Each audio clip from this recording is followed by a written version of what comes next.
आइए दोस्तों देखते हैं ईरान इजराइल जंग से जुड़ी आज दिन भर की 10 बड़ी खबरें हैं। देखिए पहला अपडेट, ईरान इजराइल युद्ध के बीच भारत के प्रधानमंत्री नरेंद्र मोदी ने भी 5 बड़े फैसले लिए हैं। हमारे देश में चल रहे तेल गैस संकट के बीच आखिर सरकार क्या कर रही है, इसको लेकर पीएम मोदी ने पूरा रोडमैप बनाया, नया एक्शन प्लान बनाया, जिसमें 7 एम्पावर्ड ग्रुप, वैकल्पिक स्रोत, किसानों को सुरक्षा, जमाखोरी पर लगाम और सामरिक तेल भंडार समेत। आइए देखते हैं कि प्रधानमंत्री के क्या एक्शन प्लान है। वहीं खबर है कि पीएम मोदी ईरान जंग को लेकर कल देश भर के राज्यों के मुख्यमंत्रियों के साथ भी बातचीत करेंगे। उन्होंने हाल ही में संसद में भी कहा था कि आने वाला समय कोरोना जैसी परीक्षा लेगा, तो हम सबको मिलकर काम करना होगा। तो प्रधानमंत्री कल 27 मार्च को वीडियो कॉन्फ्रेंसिंग के जरिए मुख्यमंत्रियों से बातचीत करेंगे। इसमें ईरान जंग के बाद बिगड़े हालातों पर चर्चा होने की संभावना है। हालांकि इस बातचीत की चर्चा में चुनावी राज्यों के मुख्यमंत्री शामिल नहीं होंगे। इससे एक दिन पहले अभी 24 मार्च को राज्यसभा में भी पीएम मोदी ने कहा था कि अगर ये ईरान जंग जारी रही तो इसके नतीजे काफी गंभीर होंगे और आने वाला समय कोरोना वायरस जैसे परीक्षा वाले काल का समय होगा, तो केंद्र और राज्य सरकारों को मिलकर काम करना होगा। हालांकि सरकार का अभी भी यही कहना है कि हमारे देश में तेल गैस की कोई कमी नहीं है। एलपीजी पर थोड़ी पैनिक बुकिंग देखने को मिल रही है। सरकार ने कहा कि अभी तक 60 दिन का 2 महीने का स्टॉक अवेलेबल है। जो मीडिया रिपोर्ट 6 दिन के स्टॉक वाली खबरें चल रही है उनको अफवाह बताया केंद्र सरकार ने। ऐसा वहीं इधर इजराइल और अमेरिका ईरान जंग को आज 27 दिन हो चुके हैं और 27वें दिन माहौल काफी तनावपूर्ण देखने को रहा। देखिए अमेरिका के राष्ट्रपति डोनाल्ड ट्रंप बोले कि ईरान ने मुझे सुप्रीम लीडर बनने का ऑफर दिया लेकिन मैंने ठुकरा दिया। मुझे ईरान का नेता बनने में कोई दिलचस्पी नहीं है। मतलब देखिए यार, ट्रंप उस तरह के उल्टे सीधे बयान दे रहे हैं जैसे आपको पता होगा जब भारत पाकिस्तान के बीच भारत का ऑपरेशन सिंदूर चल रहा था उस समय भी ट्रंप क्या क्या उल्टी सीधी बातें कर रहे थे।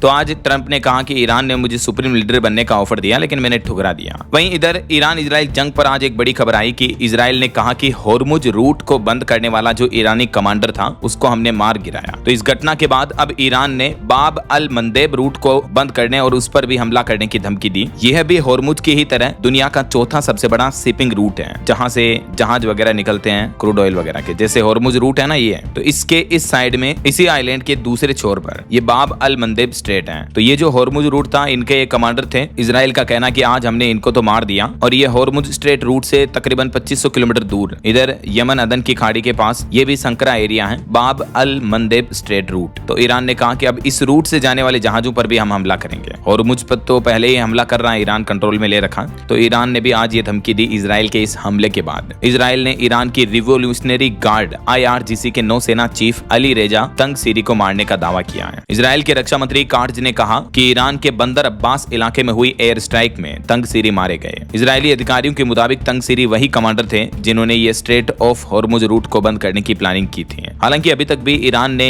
तंगसीरी के मौत की पुष्टि नहीं की है, लेकिन ईरान ने भी इजराइल के इस हमले के जवाब में धमकी जरूर दी है कि होर्मुज के बाद अब बाब अल मंदेब रूट पर हमला करेंगे, उसको भी बंद करेंगे। इस बीच एक्सपर्ट्स का कहना है कि चीन का ऑयल रिजर्व जब मार्केट में आएगा तभी क्रूड ऑयल की कीमतें कम होगी और दुनिया में थोड़ी सप्लाई बढ़ेगी वापस। लेकिन सवाल ये कि आखिर डोनाल्ड ट्रंप के लिए भी होर्मुज स्ट्रेट खुलवाना मुश्किल क्यों होता जा रहा है, क्योंकि ईरान और अमेरिका इजराइल के बीच चल रहा युद्ध अब इतना ज्यादा बढ़ गया है कि होर्मुज स्ट्रेट लगभग पूरा बंद ही हो गया है। इस वजह से सैकड़ों तेल के टैंकर दोनों तरफ खड़े हैं, आगे नहीं बढ़ पा रहे हैं। इससे तेल की कीमतें $100 प्रति बैरल को पार कर चुकी हैं। तो अमेरिका के राष्ट्रपति ट्रंप ने कहा कि वह इस समुद्री रास्ते को किसी भी तरह से फिर खोलेंगे, लेकिन एक्सपर्ट्स का कहना है कि ये इतना आसान नहीं होगा। जब तक अमेरिका का ईरान के साथ कोई समझौता नहीं हो जाता या कोई सीजफायर वगैरह नहीं हो जाता तब तक ट्रंप के लिए होर्मुज रूट को खुलवाना इतना आसान भी नहीं होगा। ऐसा वहीं हमारे देश में जो एलपीजी गैस सिलेंडर की किल्लत चल रही है, इस बीच कई सारे होटल रेस्टोरेंट्स वाले जो हैं वो ग्राहकों के बिल में एलपीजी गैस क्राइसिस के चार्ज के नाम पर कुछ एक्स्ट्रा चार्ज वसूल रहे हैं। तो इस पर भी अब केंद्र सरकार ने सख्त निर्देश दिया और कहा कि होटल रेस्टोरेंट बिल में अलग से एलपीजी का चार्ज ना जोड़ें। सरकार बोली कि अगर ऐसा किया तो कार्रवाई होगी। 5% गैस क्राइसिस चार्ज वसूलने के मामले कई होटल रेस्टोरेंट के बिल्स में देखने को मिले सोशल मीडिया पर। तो उसके बाद अब केंद्र सरकार ने ये चेतावनी भी दी है। हालांकि इस बीच भारत ने एक नया प्लान बनाया है। तेल संकट से निपटने के लिए अगले महीने अप्रैल में रूस से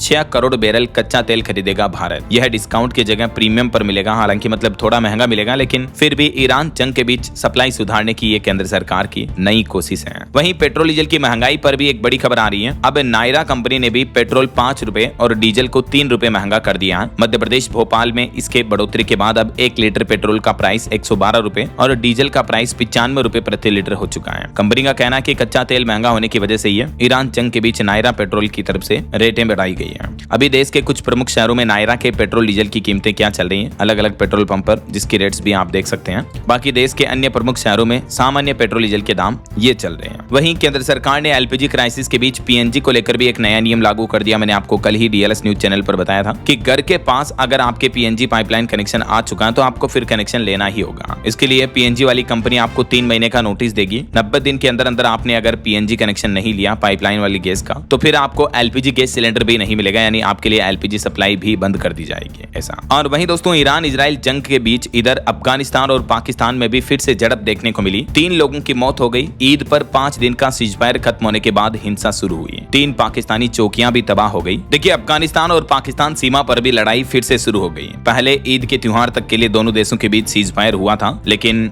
अब त्योहार खत्म होते ही वापस इन देशों के बीच भी आज भयंकर युद्ध के हालात देखने को मिल रहे हैं। इस बीच देखिए, ईरान इजराइल युद्ध के बीच पीएम मोदी ने जो 5 बड़े फैसले लिए हाल ही में। देखिए, प्रधानमंत्री ने जो नया रोड मैप बनाया, एक्शन प्लान, 7 एम्पावर्ड ग्रुप बनाया जाएगा, जैसा कोविड-19 महामारी के दौरान बनाई गई समितियों के जैसे ही। ये group petroleum, natural gas supply chain और महंगाई जैसे महत्वपूर्ण क्षेत्रों पर तत्काल फैसले लेंगे। दूसरा, वैकल्पिक स्रोत, मतलब भारत अब केवल पारंपरिक स्रोतों पर निर्भर रहने के बजाय कच्चे तेल और गैस के लिए सभी उपलब्ध वैश्विक विकल्पों को खंगाल रहा है। इसके अलावा हमारे भारत में भी एथेनॉल वगैरह को बढ़ावा दे रही सरकार, पीएनजी को बढ़ावा दे रही ऐसा। और किसानों के लिए स्पेशल पीएम मोदी ने कहा कि आगामी बुआई सीजन खरीफ फसलों को देखते हुए उर्वरक खाद का पर्याप्त स्टॉक सुनिश्चित किया गया है। प्रधानमंत्री ने किसानों को यह भी भरोसा दिलाया कि वैश्विक संकट का बोझ उन पर नहीं आने देंगे कुल मिलाकर। इसके अलावा एलपीजी वगैरह किसी भी तरह की जमाखोरी पर लगाम लगाई जाएगी। और सामरिक तेल भंडार, यानी भारत ने अपने सामरिक तेल भंडार जो ऑयल रिजर्व था उसको 5.3 मिलियन मीट्रिक टन से बढ़ाकर 6.5 मिलियन मीट्रिक टन करने पर भी काम तेज कर दिया है। तो ये फिलहाल तक के लिए केंद्र सरकार के एक्शन प्लान है। और बाकी आज और भी प्रधानमंत्री नरेंद्र मोदी जैसा कि कहे हैं कि कल देश भर के राज्यों के मुख्यमंत्रियों के साथ बातचीत होगी। तो देखते हैं इस बातचीत में और क्या क्या बड़े फैसले लिए जाते हैं। जो भी अपडेट आएगा मैं आपको बता दूंगा इसी चैनल डीएलएस न्यूज के माध्यम से। तो बिल्कुल जुड़े रहेगा आप मेरे साथ। डीएलएस न्यूज चैनल को सब्सक्राइब करके